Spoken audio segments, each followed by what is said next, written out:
Maulan po dito and basang-basa. Attorney, dito muna tayo sa nakalipas na pagdinig po, no, ng mga pagdinig, no. Isama na natin yung unang article na tinalakay, yung threat daw po. Malinaw na po ba, nailatag po ba, lalo na ng prosekusyon, na talagang merong nagawang mali, natumbok na ba ng prosekusyon na merong nagawang mali o katiwalian itong si Vice President Sara Duterte sa nakalipas na 13 araw na impeachment trial? Alright, kapag pinag-uusapan po natin ang impeachment trial, hindi lang ang tanong ay kung merong nagawang mali dahil lahat po ng tao ay nagkakamali. Ang tanong po dyan is sapat ba ang maling nagawa para ma-impeach ang isang tao? Kung titignan po natin yung grounds for impeachment, betrayal of public trust, graft and corruption, plunder, other high crimes, culpable violation of the Constitution, kapag titignan mo po, napakabigat. Hindi po ordinaryong mga krimen ang mga bagay na ito. Yung unang article po na tinalakay nila ay grave threats at saka inciting to sedition. Gusto nilang patunayan na dapat daw ma-impeach si VP Sara Duterte dahil may grave threats at saka inciting to sedition. Pero kung titignan po natin, hindi po ito other high crimes. Hindi po sila high crimes. Ordinaryong krimen lamang po itong mga ito. Kaya umpisa pa lamang, medyo napapakamot na po tayo ng ulo dahil ito ba ay ka-impeach na offense? At pangalawa po, na-meet ba nila yung mga elements ng mga krimen na ito? Kasi kapag ang grave threats po ay sinasabi mo sa taong tinatakot mo o gumamit ka ng middleman para sabihin sa kanya yung threat. Ang ginawa lang naman ni VP Sara Duterte ay idineklara niya kung sakasakaling totoo yun, yung plano niyang mangyari kapag pinatay yung kanyang pagkatao. So may ibang taong nagtanong, so hindi siya nananakot. Ako din po, kapag tinanong niyo ako kung ano ang plano mo kapag sinuntok ka ng isang tao, sinaktan ka ng isang tao, kapag sinagot kita na gaganti rin ako, sasaktan ko siya, hindi ko tinatakot yung tao na yun. Dahil hindi ko naman siya sinabihan, sinagot ko lang naman ang tanong mo. Kumbaga sa Revised Penal Code, pasok po lahat yan sa Revised Penal Code, yung grave threats at saka inciting to sedition, kailangan po ng criminal intent. May intent ka talaga dapat na takutin ng isang tao. Kapag sumagot ka lang ng isang tanong, hindi po yan intention na required ng batas. So, hindi na nga siya pasok sa Revised Penal Code, hindi pa siya pasok sa saligang batas para ma-impeach ang isang tao. Ganon din ang inciting to sedition kasi ang inciting to sedition po ay inuudyok mo yung taong bayan, ini-invite mo yung taong bayan para saktan ng isang tao. Hindi niya naman in-invite ang taong bayan. At best, may in-invite lang siya na isang tao, nagantihan yung isang tao kapag napatay si VP Sara Duterte. So lahat ng mga bagay na ito ay, kumbaga, hindi po tayo perfect. Tao lang po tayo. Kapag tayo po ay tinatakot na or nasa alanganin na po ang ating safety, papatay na po tayo ng ibang tao. Kung minsan mag-iisip po tayo ng mga bagay-bagay para ma-ensure po na maging safe tayo, hindi nila ituloy yung plano nila. Or, in the worst case, kapag tuloyin nila yung plano nila, sabi nga nila, lintik lang ang walang ganti. Yung mga bagay na yan po ay hindi po yan napakabigat. Kung baga, merong pagkukulang sa pagkatao, hindi po tayo perfect lahat. Pero hindi po yan mabigat na pagkakasala para ma-impeach ang isang tao. As a matter of fact, kung iisipin mo po kapag maghahanap ka ng leader, kailangan mo ng leader na lumalaban at matalinong i-navigate yung mga threats laban sa buhay niya para lamang hindi matuloy yung mga threats sa buhay niya. In other words, ang isang leader kung minsan kailangan din maging ruthless eh. Hindi mo kailangan maging perfect. So hindi basta-basta na kapag tinatakot ka ay tatanggapin mo na lang at lulunukin mo na lang at tatahimik mo na lang at hihintayin mong papatayin ka, hindi po ba? So given the context po, understandable and reasonable ang lahat ng ginawa ni VP Sara Duterte sa lahat ng instances na iyon at mas lalo na hindi dapat siya i-impeach sa mga ganong bagay. Pinapaseryoso lamang ni Matibag at mga ibang witness, akala mo napakabigat ng pagkakasala. Opo, attorney, bilang isang CPA lawyer din, dito sa pinakalate nila na witness at yung ilalatag din nila na witness ngayon mula sa COA, kamusta yung pagklase ng pag-audit nila? Meron ka bang nakitang masyado namang stricto ba or masyadong selective? Paano po ang inyong assessment nyo po sa ginawa nitong si Wamil, Attorney Wamil, attorney? Kulang, Admar, ang pag-audit. Kasi po, nag-audit din po ako dati with SGV, top auditing firm sa Philippines, tsaka Deloitte. Second top auditing firms sa Philippines. Nag-audit po talaga. Yung ginagawa niya na nag-audit siya ng mga karton-karton at folder-folder. Punong-puno ang isang kwarto ng puro papeles. Ino-audit mo, iniisa-isa mo lahat. Ay ginagawa ko rin po lahat yan kahit mag-isa ka. Ngayon po, kapag every time po na nakakita ka ng documents, parating may findings yan. Kasi po, kung hindi perpekto rin ang mga staff eh. Usually mga staff po talaga ang gumagawa niyan, hindi yung head of agency. Yung mga staff, kulang ang mga sinusulat, kulang yung mga attachment na mga papeles. Pero hindi porket may nakita ka na hindi perfect base dun sa ideal na dapat gawin ng staff, ay gagawin mo na kaagad na audit observation memorandum. Yun ang ginawa niya eh. Sa amin po, iba rin ang tawag pero parang ganun din. Ang audit observation memorandum po kasi ay formal na finding na yan. Ido-document na yan, kasama na yan sa report at dadaliin mo talaga yung staff na nagkasala. Pero po, hindi basta-basta na dumediretso kami kaagad sa audit observation memorandum. Ang ginagawa po namin ay audit query. Yun yung sinasabi ni Attorney Powa. May audit query muna. In fact, yung audit query nga, formal na yun eh. Meron pang less formal na magke-query ka muna talaga dun sa contact person mo. Tatanungin mo, bakit itong, mukhang may finding dito? Kasi po, ang pertaining ng document na ito ay 2022. Bakit 2026? May 2022 sa una pero may 2026 sa huli, 2022/12/2026. So hindi ko agad-agad nasasabihin na 2026 yung document na yun kasi may 2020 sa taas, sa harap. Baka yung gumawa nun, ang intention niya was yung year ang una niyang sinulat and then December 26, 2022. Pwede po. So, porket nakita ko, gagawa ka agad ako ng interpretation ko, yun gagawin kong observation memorandum. Hindi po. Tatanungin mo muna yung tao, bigyan mo siya ng chance ang mag-explain. In fact, kahit hindi pa rin satisfactory yung explanation niya, during yung informal na consultation ninyo, meron din talagang tinatawag na audit query. Ifo-formal mo para documented yung sagot niya para kapag documented yung sagot niya, meron kang basehan pagdating sa audit observation memorandum mo para may papakita mo doon sa documentation mo na hindi ka basta-basta dumiretso lamang sa isang audit findings.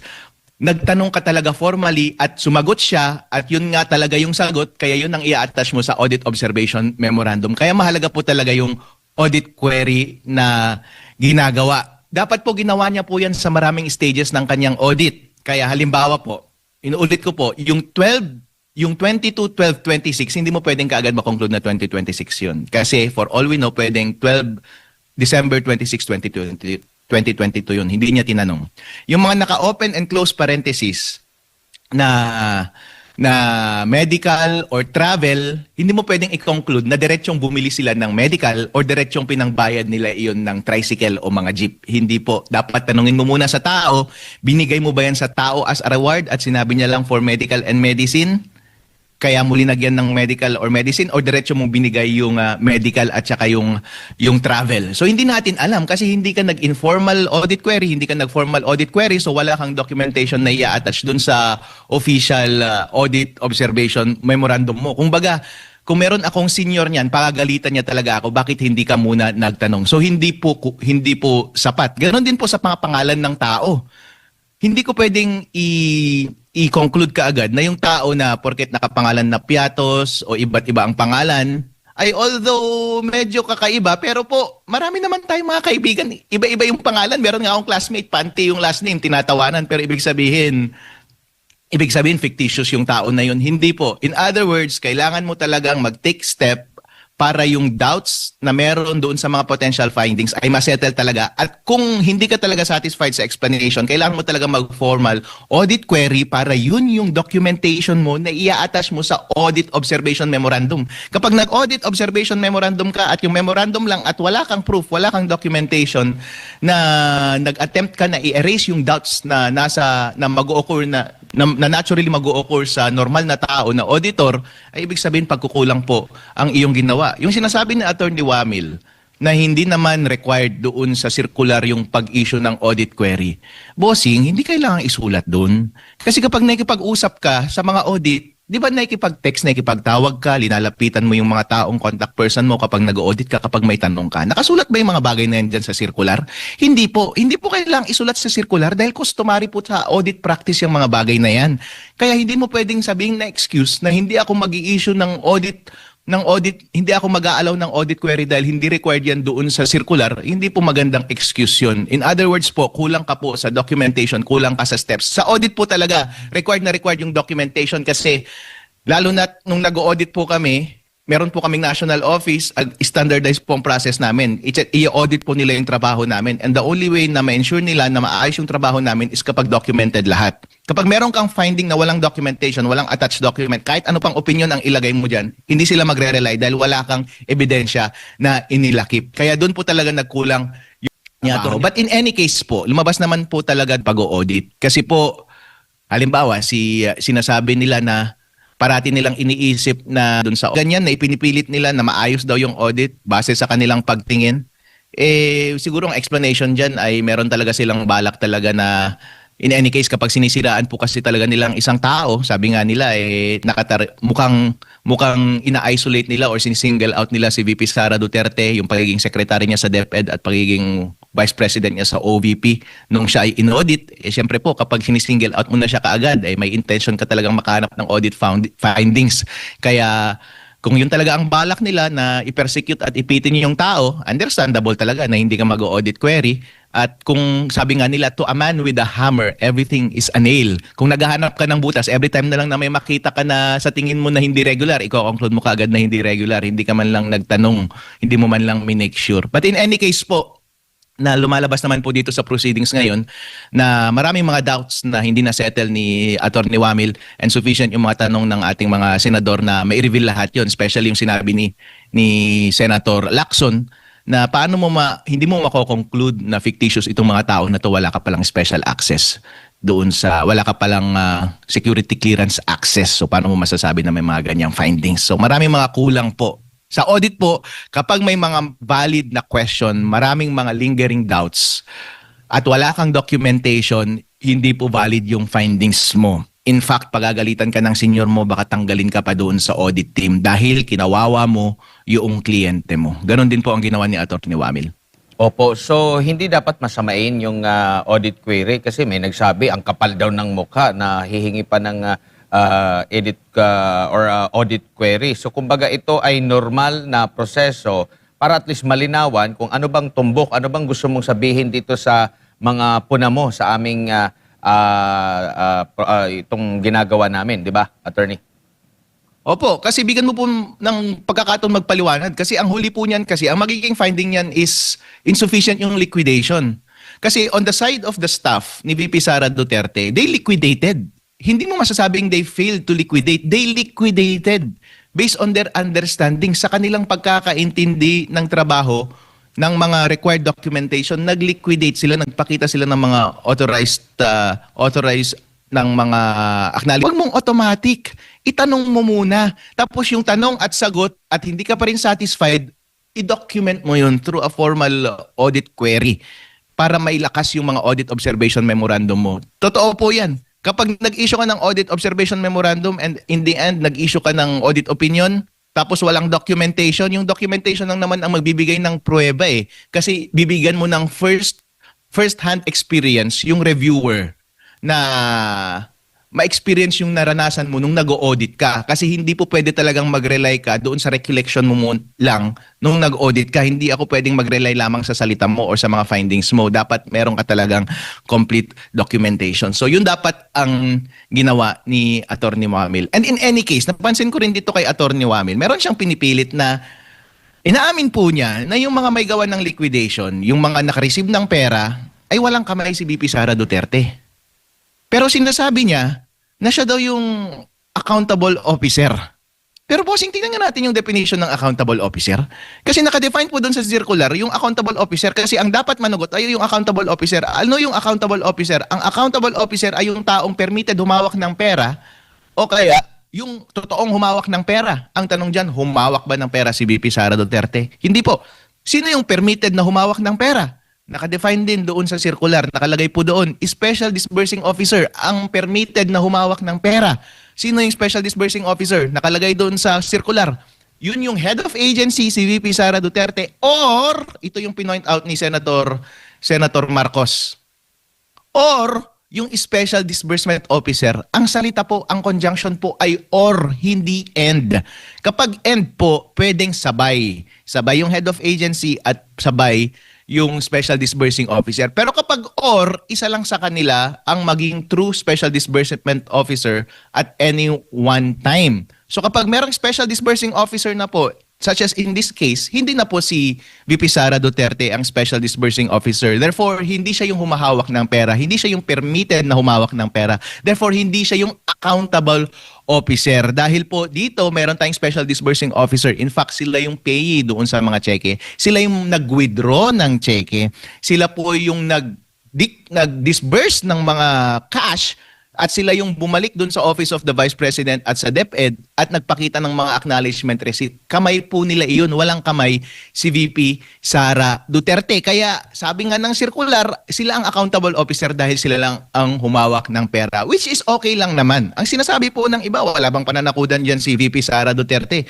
dahil siya naman ang pumirma ng mga plano. At the end of the day, kapag nagbigay na sila ng report at makakapal yung mga liquidation, syempre, pipirma din dyan si VP Sara Duterte.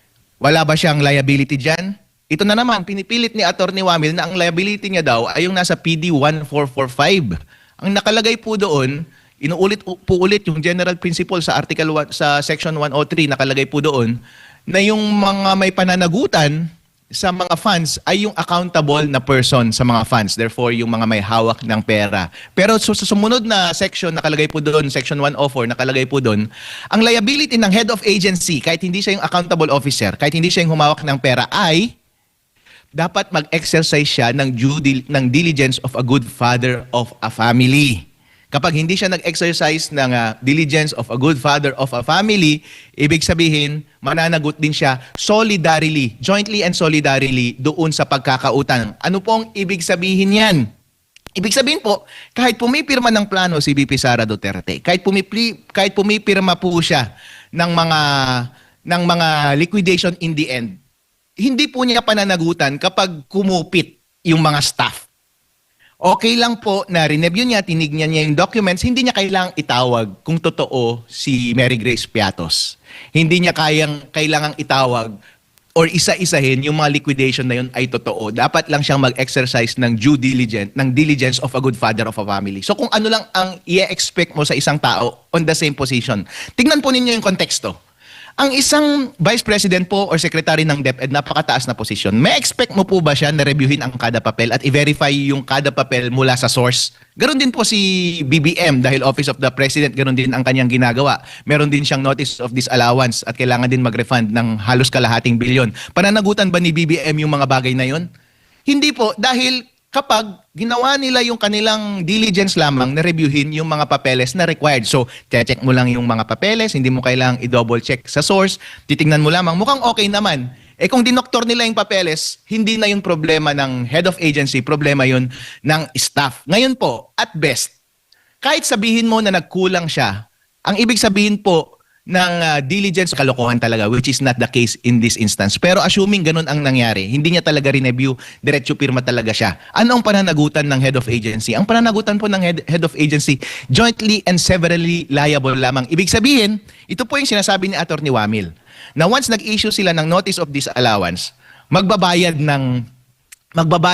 kailangan mag-refund ng accountable officer sa COA. Yun po ay civil liability.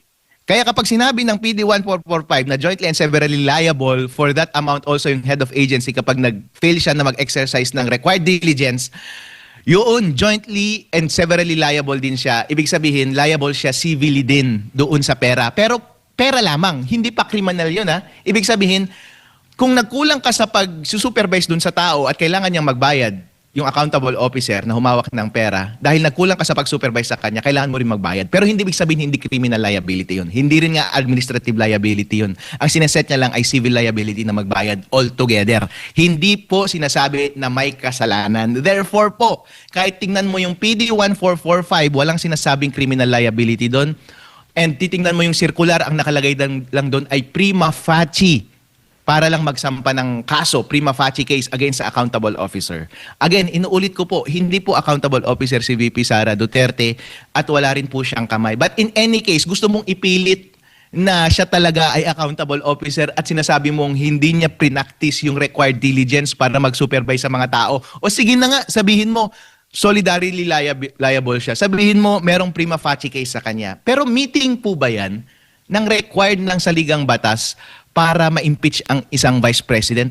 Hindi po. Dahil po sabi ni Senator Defensor noon, hindi nakatalaga doon sa ating konstitusyon yung required proof para ma-impeach ang isang impeachable officer. Pero sabi po niya, ang required proof ay less than proof beyond reasonable doubt, which is applicable sa mga crimes, pero more than substantial evidence, which is required sa mga administrative cases. And yung prima facie case and presumption is always less than substantial evidence. Therefore, kahit at best, Mr. Wamil, sabihin mong siya yung accountable officer, kahit sabihin mong hindi siya nag-supervise ng kanyang tauhan, yung required proof na establish mo ba?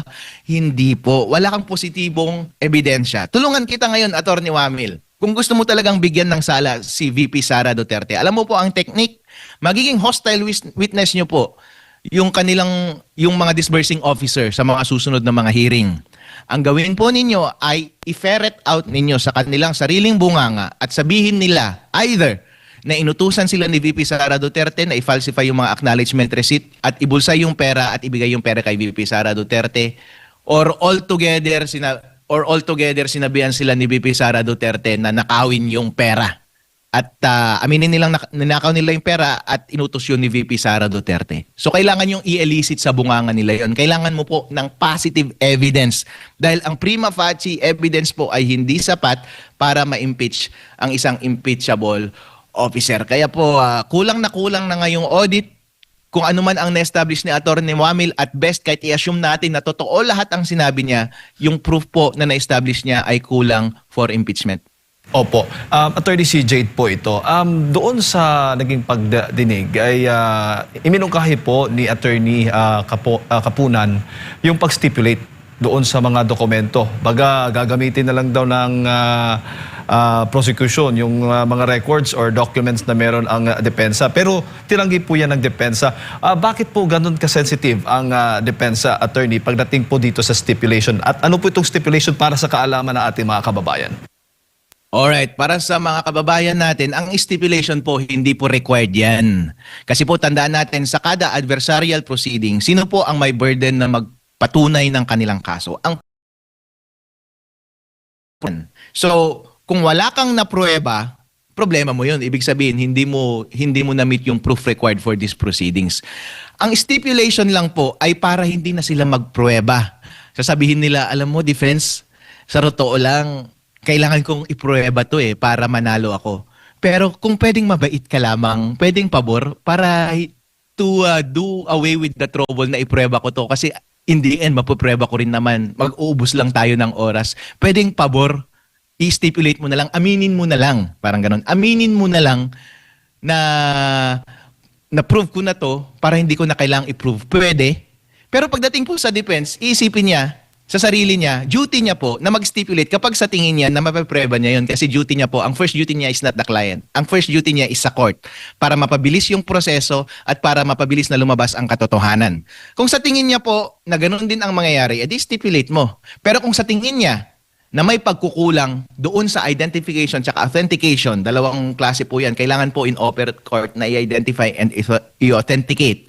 Kapag may pagkukulang sa mga bagay na yon at hindi nila mape-perfect, at ma-advance niya yung defense ng kanyang kliyente, kung mangyari iyon, dapat wag niyang stipulate. Kasi dapat wag siyang mag-stipulate ng mga bagay-bagay na ma-undermine yung case ng kanyang kliyente. Kaya maganda po yung ginawa ng defense na hindi ma-stipulate. Ngayon po, ang question po kasi is,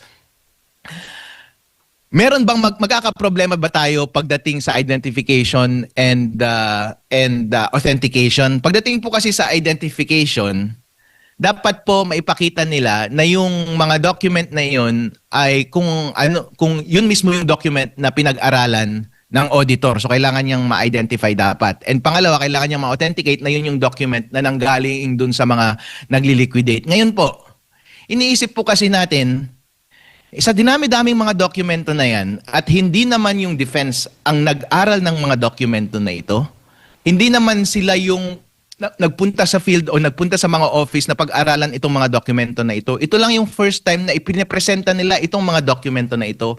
Wala namang declaration yung OVP at yung DepEd staff na yun yung mga same documents na ipinasa nila doon sa mga auditor. Therefore, hindi ako basta-basta dapat na umamin sa mga bagay na iyon. Hindi ko po obligasyon na umamin or stipulate yung mga bagay na yun. Kung sinasabi po ninyo, so far po kasi ang na-establish ngayon ay yan yung mga dokumento na pinag-aralan ninyo. Declaration nyo yan. Wala pang pag-amin na nangyari kay VP Sara Duterte, wala pang pag-amin mula sa mga disbursing officer, wala pang pag-amin mula doon sa inyong mga audit contacts, sa mga in-audit nyo noon. Walang pag-amin. Hindi ko kilala itong mga tao na ito. Although naturally, sa aking pag-iisip, baka yun nga talaga, pwedeng stipulate kapag umamin sila. Pero third parties itong mga ito eh. Malay mo, ma-incriminate nila yung sarili nila in the end. Kasi sila po yung nagli-liquidate eh. Baka kung totoong nag-falsify sila, hindi ako pwedeng umamin on their behalf kasi wala pa silang declaration. Therefore, dapat, obligasyon ko ito kahit under my ordinary understanding. Mukhang yun naman talaga. Dapat, ang parati ko pa rin iniisip is, may mga possibility ba na since hindi sila nagsalita, na ma-incriminate nila yung sarili nila in the process kapag umamin sila na it's the same document? Kasi malay mo, iba yung document, alright? So, ganun po. Hanggat silent yung defense, parati po talagang policy yan ng isang abogado na huwag kang mag-stipulate, huwag kang magsalita para sa iyong client. Alam ko na under normal circumstances, mukhang yun nga talaga pareho. Pero hanggat wala siyang statement, tandaan po natin, may karapatan kang maging silent. You have the right to remain silent. And you're innocent until proven guilty.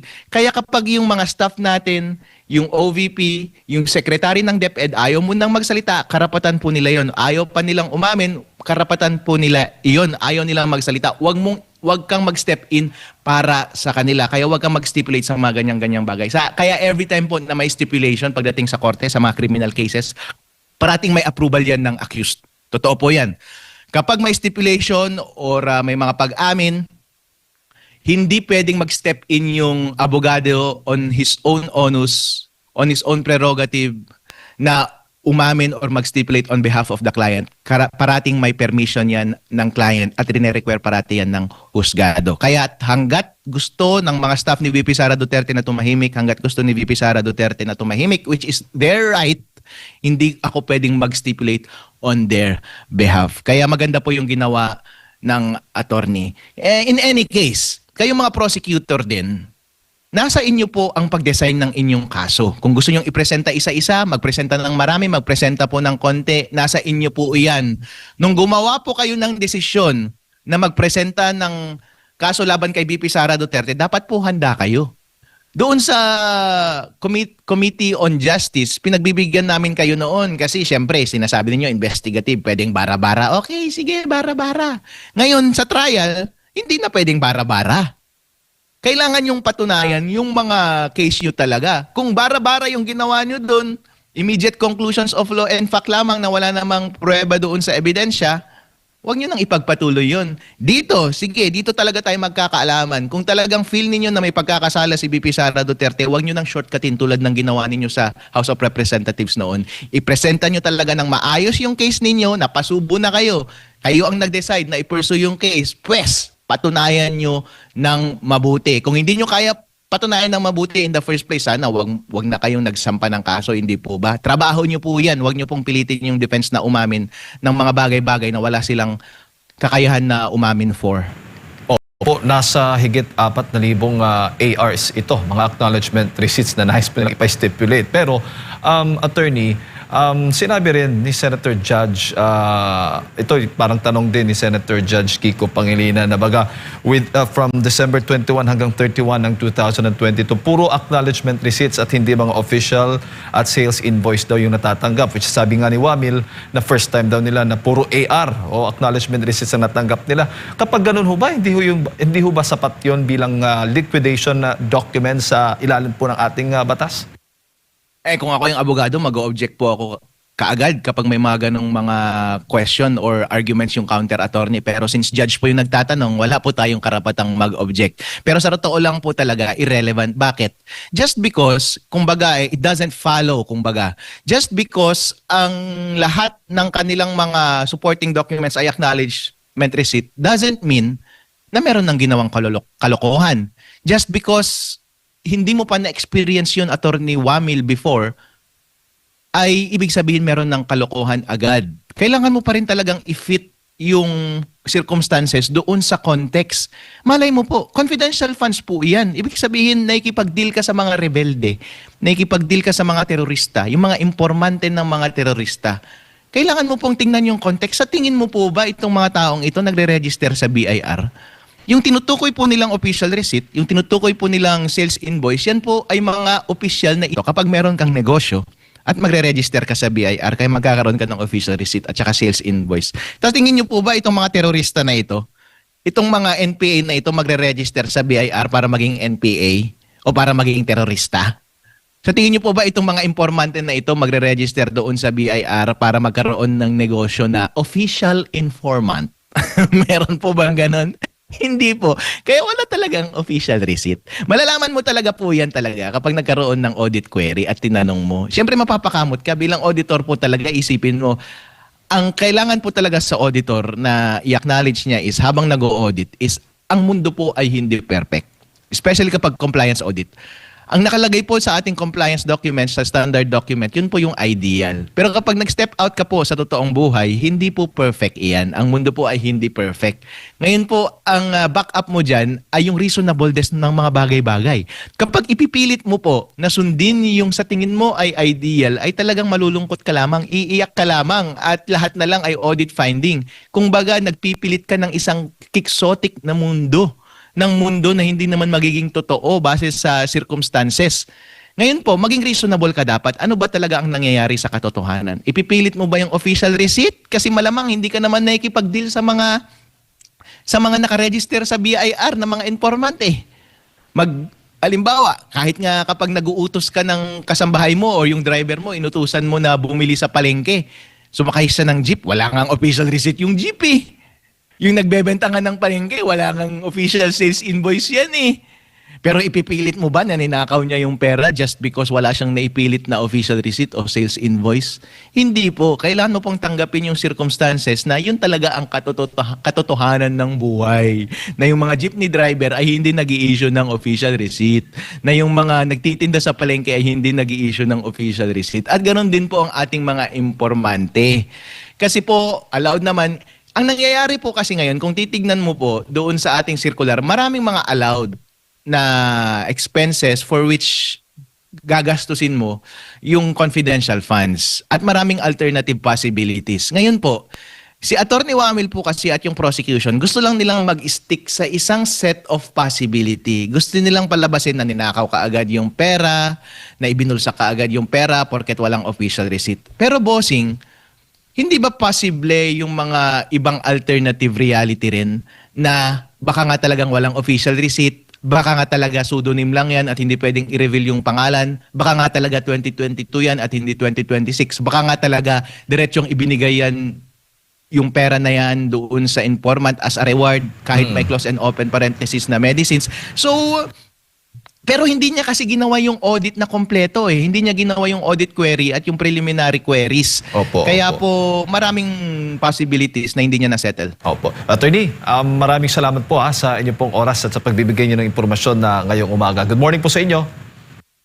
Magandang umaga po. And po mga kababayan, si Attorney Harold Respicio, Vice Mayor po ng Reyna Mercedes Isabel ang ating